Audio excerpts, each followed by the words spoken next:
Hello, everyone. Welcome to episode 17 of the Own the Moment podcast. My name is TJ Lasig. I'm your host here at OTM, and as always, I'm joined by my co-host, Mr. Justin Herzig. Justin, how are you doing this morning? We are recording on Thursday, March 25th this morning. How are we doing today?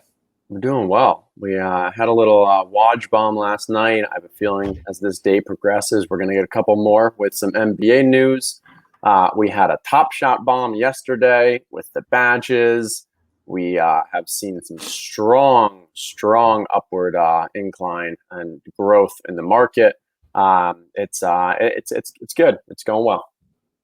Yeah, we've had some positive signs over the last really 24 hours here. I know that we were talking Monday with Pete Overzet, and things were in a little bit of a lull market wise, but I think this badges announcement from the Top Shot team is really going to kickstart things. So we just wanted to get together today, record our initial thoughts on the badges, how we've seen the market initially react to those, what the strategy should be going forward. Also going to talk a lot about the Series 2 rookies. Justin put out an awesome article earlier in the week that we will review and touch on all of the key topics there. So yeah, let's start with the badges, Justin. So last night we got a tweet from the Top Shot team announcing that the badges will indeed be coming before the end of March, and we're going to have 4 badges. We're going to have the Rookie Year badge, the Rookie Mint badge, the Rookie Premier, and then the Top Shot debut. So not only do we have the rumored badges coming, but now we know the official names of them. I know we've all just been kind of speculating, calling them different things. So I think the Top Shot debut is what we've been calling the first moment previously. And then we have the moments that were minted in a rookie year, as well as moments that are more of the run it backs, where the moment itself is from someone's rookie year, but was not minted in that same one. Right. And to be clear there, no moment will ever have 4 of these badges. Now, maybe in the future more badges come out and we'll figure it out. But of these, 2 of them are kind of mutually exclusive. And those are the Rookie Mint and the Rookie Premier, I believe it is. Where, as you said, if it's their if it's in their rookie year, it counts as 1. If it is going back to their rookie year, but it's not minted in that year, then it won't count as that rookie mint. And that's where we've been hearing about these 3-star badges, the all these /4,000 rookies in S2, the RJ Barrett in S1. That's where you'll really get to see it, and it's kind of cool to be to get an idea of what they're actually looking like from a moment, from like a badges perspective, and we can kind of see that there's individual little icons, but it looks like when you kind of when the forces unite, when you get your Power Rangers putting the rings together, you get the 3 badges, it turns into 3 stars and kind of gets that extra uniqueness. Yeah, it's going to be pretty cool. So pulled up on the screen here for anyone that missed the tweet directly from the Top Shot team. That's been the talk of the town ever since. And yeah, it's going to be interesting to see what happens over the next week as those start to get implemented. As we said, one of the big things that we think is going to have an impact is that we'll be able to search by these badges when we're on the marketplace. So we'll make all of these moments much more accessible and easier to find within the Top Shot website. Yep. And one thing I'll give a plug here. The importance of paying attention to these Discord office hours, and if you're not able to make them, we're usually able to include a write-up by one of our friends, Jake and Bake, on Twitter. That includes the kind of overview of what's been said in these office hours, because I believe it was actually a couple days, maybe 2 days, at least 24 hours before this tweet. We had Roham and have a little Discord Q&A where he said that these badges are going to come super soon with about 3 or 4 U's. And we then see about 24, 48 hours later, we see the tweet about it. So for the people who saw Roham's, response there and what we put on Twitter, it kind of would have given you a head start to say, hey, these badges are coming. If you haven't, the foresight to see that this is going to have a strong uptick in the market, then you could have been buying where you saw, the opportunity for these badges. And so that kind of strengthened the rookie article that I posted, because I knew that the time for really buying these was going to be before those badges really got that announcement. And so it's been exciting to see over the past day or so.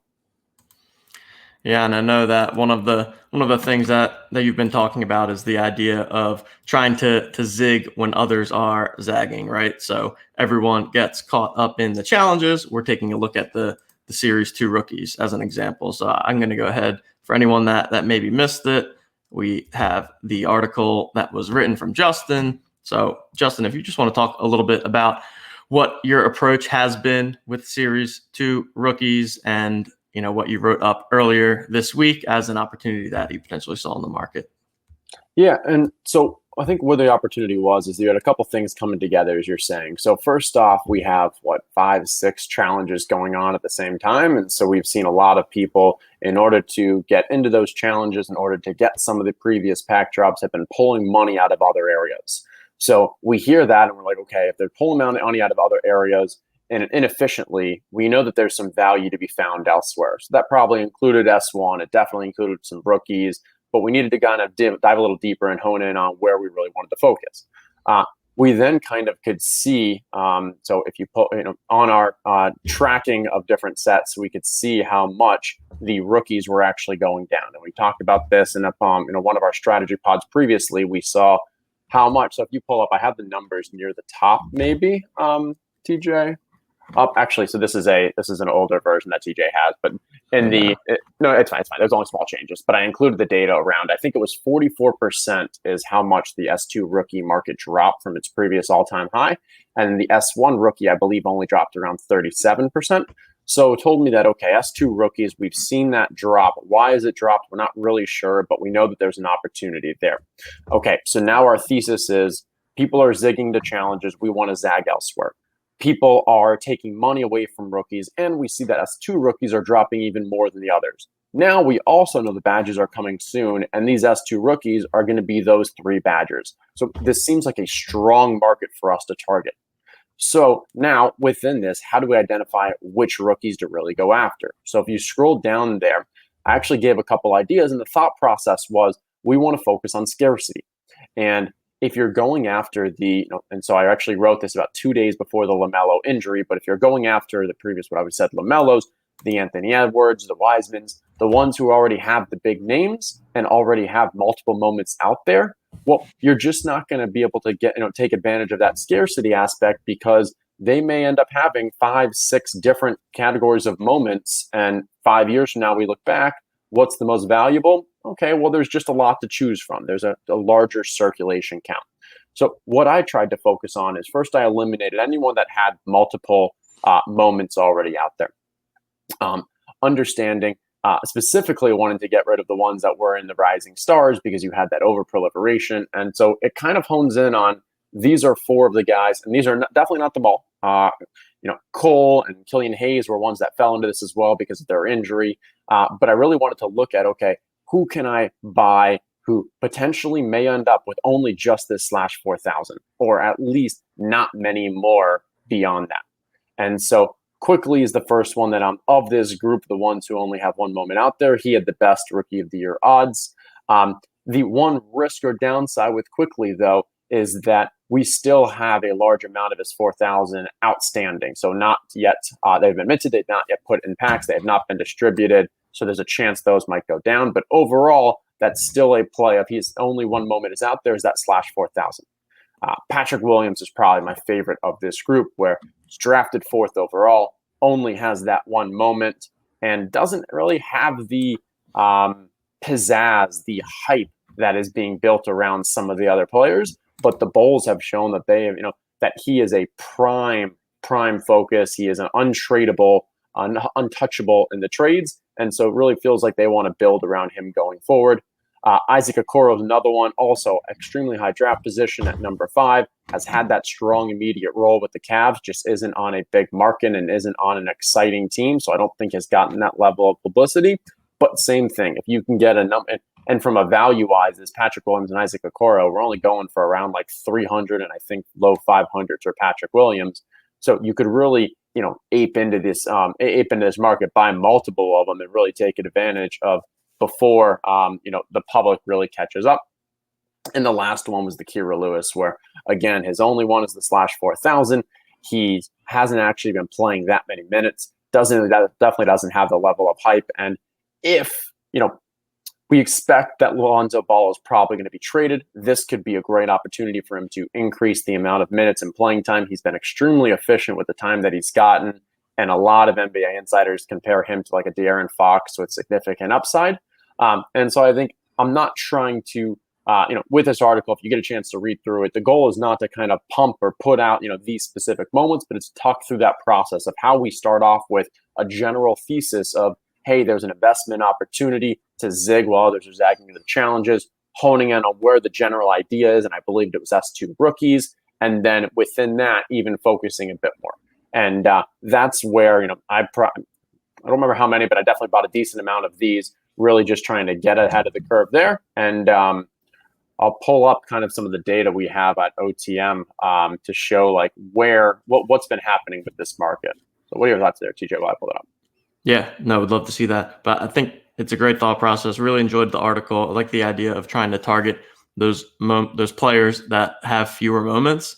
It's actually, it was ironic timing that pretty much the day or two after you wrote it was when the LaMelo Ball injury happened, which obviously flipped the rookie kind of landscape on top of its head. We saw big spikes coming in Anthony Edwards just because he now becomes the favorite for Rookie of the Year. So one of the things that I'm curious about is, are we going to have this effect with LaMelo now? Now, is it reasonable to expect that we're only going to have the 3 LaMelo moments from his rookie year now? The very first moment, the rare one that came out, and then the Cool Cat Master Challenge? I'm curious to see there. I think there's a /35,000 as well for LaMelo that is not out yet, but has been minted. And Correct. So I believe that'll still end up hitting the market. But I don't know if they'll cap it at 35,000 or what'll happen there. But I think you can still count on that. Also, we may actually see LaMelo back because it looks like he's going to be reevaluated in 4 weeks. But agreed, that's another interesting test case. When I do look at this, so I'm looking over here, and you can actually see the sets, the top 5 gainer sets. S2 rookies is number 1. And not only, obviously, has it gone crazy in the last 24 hours, almost doubling in price for if you want to accumulate.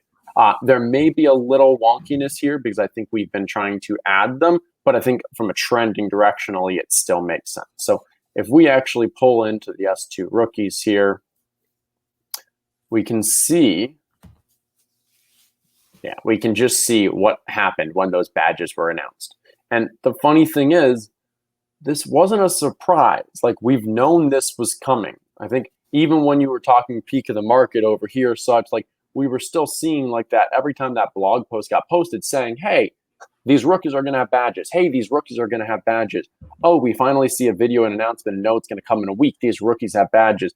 We get that kind of incline as well. So these were things that we could have been ahead of the game on. And if we take a look at like where the movement has really been, we can see. So if we sort by, let's say that 24-hour, what's really moved the most in that time? And so I think this is probably a little of those are kind of wonky numbers. Let's go by here because I know there was okay, I know what it is. These numbers down here, the Wiseman, Halliburton, Cole Anthony, I believe that's their /35,000. So we'll make a note to Neil. It's probably worth finding a way to differentiate those away from the /4,000 3 stars. But we can. It makes sense why those have moved significantly because the price is a bit lower. But still, end of the day, the story here is that it didn't really matter which ones you ended up buying, as long as you got into these 3 stars and before the badges, you were going to have success.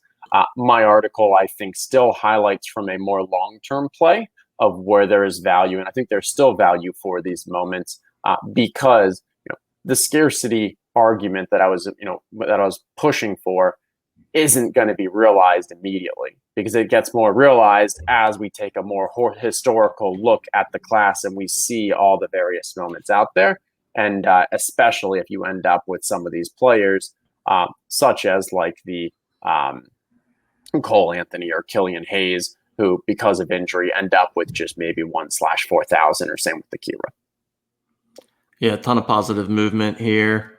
And it's just funny to me because I feel like there's probably 3 different times where it was like, the rookie badges are baked in. The rookie badges are baked in.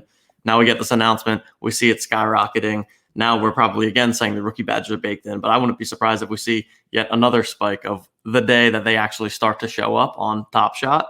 We'll probably see them spiking even more because there still could be a group of people out there that don't even know that these are coming. So I think that there's probably still opportunity here, and we'll probably continue to see some short-term and long-term potential in all of those S2 rookies. Yeah, agreed. And then just wanted to show as well from an S1, obviously got a strong bump here as well, because only that RJ Barrett right here is the triple bad, the 3-star. Majority of the others are all going to be the 2 stars, or I guess not, they don't get the stars, but the 2 badgers. But you're still seeing kind of where that mobility was from a 24, and still substantial increases from the rookies. Overall, just kind of brought the market up. Yep. Cool. So anything else that you wanted to say on the rookie front, or we feel pretty good on these ones? I think for rookies, that's kind of good. You mentioned Anthony Edwards. I actually think I sold one of my Anthony Edwards this morning, thinking that, I think I got 1,900 for it, knowing that, yes, he's, the hype can't be any bigger for him than it is right now. Then I guess if, we'll see some spikes on him as he has some big dunks. If he gets that rookie of the year, that'll obviously help. But similar to Bachman and, our NBA expert, I'm just not huge on Edwards from an overall talent long-term perspective. I think he's a very showy, flashy player. That's going to lead some excitement. But I saw an opportunity there to kind of get out what I thought was kind of a strong value at that 1,900 and reallocate that to an S1 first moment or two that I think I was a little more bullish on and thought there was value. Yeah, makes sense. I think it's a good opportunity to take advantage of someone. We've seen how quickly these spikes can happen, and then they kind of come back to reality. So Edwards has seen massive growth over the past couple of days. So I think it makes sense to cash in on one of those and use those funds elsewhere. Yeah, and we can see, I'll click on Anthony Edwards here. We can take a look at what his price chart has really looked like. Pretty interesting. Just lots and lots of spikes and stuff. So I believe March 21st, this is about when the Lamella news would have come out. So he got that spike there. But then after that spike, people kind of started selling off again, gets the badge spike here. So question is, what's going to happen here? Like, will it drop off again, or will it kind of level? I'm not sure. But when I see this chart and I see that, it continues to get resistance at that 2,000, it's really struggling to break that. I'm okay with getting 1,900 because I know that I'm going to take that money and reallocate it somewhere else where I feel that there's kind of a better chance of getting a 2x than seeing Edwards go from 2,000 to 4,000. Yep. Makes sense to me, and really love this graph, being able to see how it's trended over time. I think it does go to show, like you said, he's really been like I don't know if it's just him in particular, but really these spikes, and then it kind of tails off, and then another big thing happens, another spike, kind of tails off. May continue to happen with a player like this, where, like you said, it's more about the flashier upside, and different things may happen on an individual night. But then when we take a long-term view, maybe not somebody that we are as high on as the rest of the market. Yeah, I think that makes sense.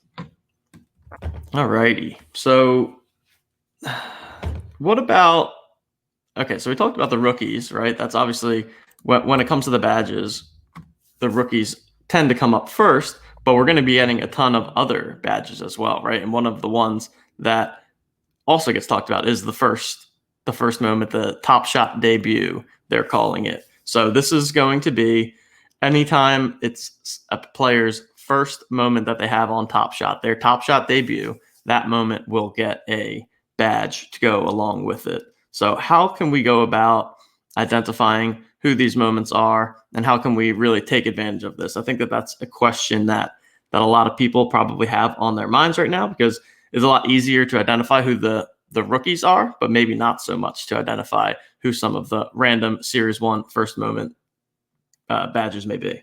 Yeah, so there's two kind of perspectives here to take. One is, if you wait a week, then everyone, it'll probably be on the site. You'll see the badges. You'll be able to easily sort. You'll be able to easily find out who the kind of first moment badges are, and doesn't really matter anymore. Between now and then, though, if you think there's an opportunity and you want to really take advantage of it, well, what do we need to do? Okay. Well, first off, if you're in the if you're in the Mission Control Center, if you're in the OTM Discord, we have an ongoing list. Both at OTM, we have some great people in the community. I think it's John Bonjoy who's put out some great analysis on those as well as tracking them. But there are lists out there that actually show what the first moments are because there is some level of confusion. One thing I will say is do not just assume that the oldest play is the first moment because that is not accurate. Most of the time it is, but not always. Second, do not assume that if there are fewer of that series one moment, then it's the first moment. A lot of time it's the case. That's not accurate always either. So like Rajon Rondo is an example where like his slash 1000 is like $1,200. His first moment is actually like a slash 2000 and change, maybe 2,400. And that was going for around $400 earlier today. And so that's an example where like, and I'll say I actually purchased one this morning because I really like that moment because I think that's where there's an example of a discrepancy between what the market might see as those inflated prices, because those slash 1000s, they have some moments that, haven't been distributed yet. It's not the first moment, but the prices are significantly higher.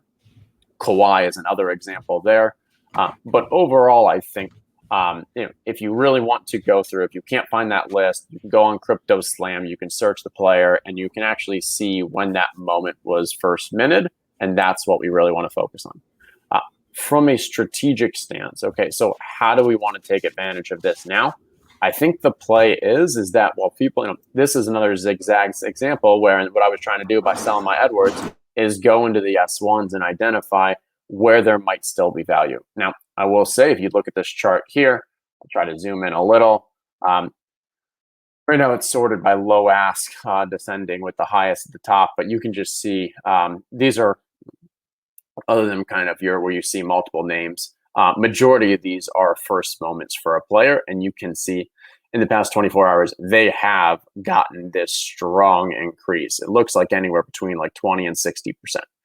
What's interesting is after that, you then see some corrections occasionally. So for example, like the Zion here has actually gone down in the past 8 hours while his first moment stayed a little more steady. So maybe that's saying that the market realized, overcorrected a little and realizing that, oh, actually, that's not Zion's first moment. So I'm not really going to want to buy that as much going forward. But where I think overall I would just say is, and it seems like the market has corrected a bit for this, but there's still going to be an opportunity to find these first moments and maybe kind of push some capital into S1 that isn't getting as much attention. Yes, it's up 15%. But when we compare that 15% to the rookies that we've seen are up in the past 24 hours of 88 and 65%, obviously, I think there is still some value there. Yep, love that. It's all about trying to be able to identify the trends before everyone else does, right? Everyone's talking about Series 2 rookies now. What's the thing that they're going to be talking about in 3 days, and how can we help get ahead of that so that we're the people that are in early here? So really like that strategy. I know that when it comes to first moments, that was one of the things that I was looking to target pretty early on, especially trying to identify some of those situations that you talked about where maybe it wasn't as obvious which the first moment is. So I know like Joel Embiid was one that I had targeted because the Joel Embiid out of like 29 whatever hundred is his first moment, but was going for a different price than the lower one. So yeah, it's going to be interesting to see and continue to monitor these, and we will continue to look at pricing trends for all of the people with the badges. So yeah, how's my Joel looking here? Yeah, I think it's interesting because I remember when we talked about it. So what you have here are the two Joel Embiid base set ones. Circulation is pretty much 2x the other. This 1500 is going for 859, but I think you're saying that this one actually we can see. So the MGLE. Correct. MGLE is always going to be the first moment. So that's another easy one. Is if the player has an MGLE, you can see, okay, so it's the same one. It's the assist. This is going to be that first moment. And it seems like now the market has caught up to that and realized that just because this has a lower circulation doesn't mean that it's actually more valuable and going to get that extra badge. And it is interesting using scarcity versus badges to better understand how the market is reacting because yeah, there's half of this amount out there, but the price is less. And that has to purely because people want that first moment badge. It really becomes the rookie of those players for the Series 1 that aren't going to have a rookie unless you have some form of a, crazy run it back situation. Exactly. Yeah. I really like this view of being able to see all the individual players' moments against each other and just kind of evaluate what those looks like, what the low asks look like. But yeah, I remember in the earlier days, this is where the 1500, the more scarce one, used to be the more expensive Joel Embiid. But as the market has gotten sharper and has more people have understood that this is the moment that is going to have that badge, we've seen the prices cross, and I would not be surprised if we continue to see that gap widen as the badges are actually implemented. Yeah, and I think here's another interesting one just with the Embiid. Twice the circulation for the first moment, but even a tiny bit less listings. So if we take that as a percentage wise, you're seeing, 87 over 1500 is what, like 6%? And that means that math is probably wrong. 150. Yeah, that's about right. So about 6% are listed here. That means here we're only seeing around like 3% of our Joel Embiids are listed. So that just shows how highly valued they are as a collectible for people who want to hold long term when only 3% are available on the market. And I'll pull up Kawhi too, just to get another interesting comparison. Okay, so we see the MGLE is the dunk, so it's going to be right here. Kawhi's first moment is the 2200, and then if we compare it to here is his the third one down, the base set layup. Oh, there you go. Okay, yeah, and like look at that price. And I remember this actually used to be around 6, 7, 8,000, and the reason for that one was this circulation, while it says 1,000, a large amount of them are actually still being held by Top Shot and going to be distributed in the future. And that's why the listings rate is so low in this situation. But if you're looking for that first moment for the Kawhi, easiest way, as we said, find out what the MGLE is and match it up, and you can see with the icon on it. And that's why his first moment here is going for around 2,200. Also why it has had that 83% increase in the past 24 hours and the badges were announced compared to the others. All righty, yeah. Thought there was some good views here, really being able to look at individual players, identify how we can kind of take advantage of some of these first moment situations. And again, we're going to continue to monitor the prices of these moments that are going to have the badges upcoming over the next couple of days. All righty. We want to keep this one relatively short today, but we can't go a podcast without at least touching on the challenges a bit, Justin. That's what the people want to hear about. So with all of this talk about the badges, what have we seen in the challenges market? Anything in particular that you're keeping your eye on there? Yeah, well, especially because today, I think 1 o'clock today, we will see this All-Star Game version 1 challenge complete. Yep, that's correct. So it ends today at 1 o'clock Eastern time. And let's see. I think I actually decided to complete this yesterday morning when I first woke up. Once I saw that there was some, I was just kind of monitoring the prices. I had previously purchased the LeBron. I purchased the Chris Paul because there was a certain cereal that I really wanted. And so once I had those two, I really, already had, 60 some percent of the challenge complete. So I knew that, it made sense for me to purchase the rest of them. Question was just going to be when. And as I was monitoring the prices, I started to see that prices started to slowly go up. And I thought that there was actually a decent value with the challenge, because if we look here and we start to actually extrapolate, I think when I made this purchase, it was probably down around 250 or so. And so I try to kind of extrapolate and build out what I thought it is. How many completions I expected. And so I was expecting somewhere around 400 to 500 completions, expecting this price to get up to around 6,000. And so at that price, a Giannis that's going to be at around a 400 to 500 mint will be very similar to his MGLE2. And so I think I put that value at around like $1,000, $1,250. And so is it worth completing it at the full cost for a 1,200? I don't know. That's difficult. It's probably about the right price for me personally, because I already had the LeBron and the Chris Paul. Well, then it definitely made sense. So I'm interested to see kind of where this finishes. I know TJ, you gave me a little flack yesterday for predicting 4 to 500. I was wrong. I was wrong.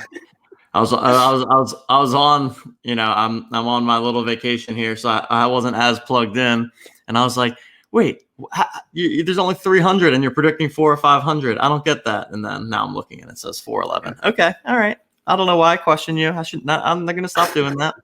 But it was interesting because you can actually see right around here is where the market started turning around in the morning. And I think people said, hey, market turns around. This is the first challenge. This challenge ends in a day. If I want to complete it, now's the time. So you saw that I'm a part of this where I went from 2 to 10.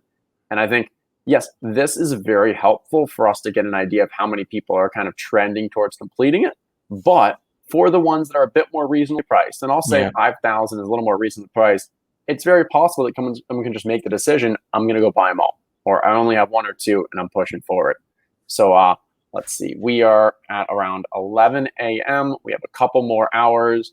I think 450 is probably a fair. Something around that for how many end up completing this. And at that point, as I said, it's just under the 499 of the MGLE. I'm happy with where I stand on it. Yeah. No, that makes a lot of sense. And yeah, like you said, with the cheaper challenges, especially if someone already happens to have a LeBron, like you said, then if you have a LeBron, it pretty much kind of makes sense to complete the challenge, or if you want to sell your LeBron. But I mean, come on, we don't sell LeBrons here at OTM, Justin. That's almost against the rules. It's very fair. And then just to get a quick peek at some of the other ones that are ongoing, so you can see some of the movement here. The RS1 and SS1, the Rising Stars and Seeing Stars 1 did take a dip from the 7 days, but we've seen some strong movement over the past 24 hours for those as well as the markets kind of followed. We'll continue to kind of be tracking these. Obviously, that Rising Stars has the Anthony Edwards, reward earlier in chat today with Jay Miner and a few others in the Mission Control Center. We started talking about and estimating what we felt that kind of value is. Maybe we think that Anthony Edwards, if there's 1,000 that complete, because I think we're around 600 right now with 5 days left. A little more than 600. So if we see 1,000 complete, I think that Anthony Edwards might be worth around 2,500. But we'll have to continue monitoring that. We'll put out an expected value analysis there as well. But it'll be interesting. I'm really excited once these challenges end to do some analysis on the new state of challenges and what we can learn going forward. Because it's safe to assume we're not going to have that 70% completion rate that we had early on when there was just 1 or 2 challenges going on, when people assumed it was just free money because the market was going up and such, from not accepting an opportunity cost standpoint. And as that Anthony Davis, burned so many people, and the gift burned people, and I'm expecting this Mike Conley is going to burn some people. So it's not that all challenges are bad, but they're not all free money. So you got to be a bit more selective and smart about what you're buying, when you're buying, and how you're really accomplishing this. Yeah, definitely. And I'll tell you what, not to toot our own horn, but I think that we have the best challenge data in the business over here at OTM. Neil is in the Mission Control Center, just coming out with all of these views on a daily basis, helping everyone guide their way through how we approach each of these challenges. What is it costing to complete each of them? How many of the people have completed the challenge or are close to it? We have data from the current challenges. We have it from past challenges. We have ones that haven't even been announced yet, but we know are upcoming. So just wanted to give Neil a little bit of a shout out there. Been doing a great job with all of this challenge data. Oh, yeah, without a doubt. And what we're looking to add to this, hopefully in the near future, is an expected value calculation as well. Taking that chart that I've shown a couple times that I build out to actually see, like, okay, what's the cost to actually complete it? We know that. Okay, what do we think the prices of these moments will be post-challenge? So how much will they kind of depreciate there? What is our estimate for the actual value of the reward? And that allows us to do a bit of analysis and play with some of the inputs to determine whether or not it's worth any of us completing it. Yeah, this is interesting. So look at here. Oladipo's actually increased here, and that's likely because of the trade news. And I would imagine overall, Oladipo's probably just moving up a bit as we hear of maybe potentially Miami Heat. We'll see. I have a feeling if people are listening, they'll already know where Oladipo is. Yeah. Yeah. So we recorded this one Wednesday morning. I think we're going to do a podcast later in the week as well with Bach. Oh, geez, Thursday morning. Yep, Thursday morning. Yeah. So NBA trade deadline will be later today. So we're going to do a podcast wrapping up everything that happens with regards to the trade deadline, talk about some of the big injuries that have happened, have more of a real life NBA podcast with our NBA analyst Bach that will be coming later on this week for you guys. Justin, any final words for the people before we close off today's show? No, this is great. It's been fantastic. Talking with this, I really like that a lot of the topics we talked to today, we've been talking to people kind of on a sporadic basis in Mission Control. And so shout out to some of the people there who kind of helped, spur and kind of shape my thinking around this too. So a lot to learn from them. Yeah.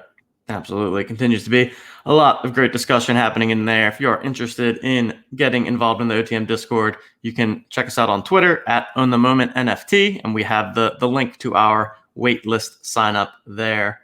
We do have quite a few people on the waitlist at the moment, but we're trying to get people in as quickly as we can while also maintaining some good, high quality conversation.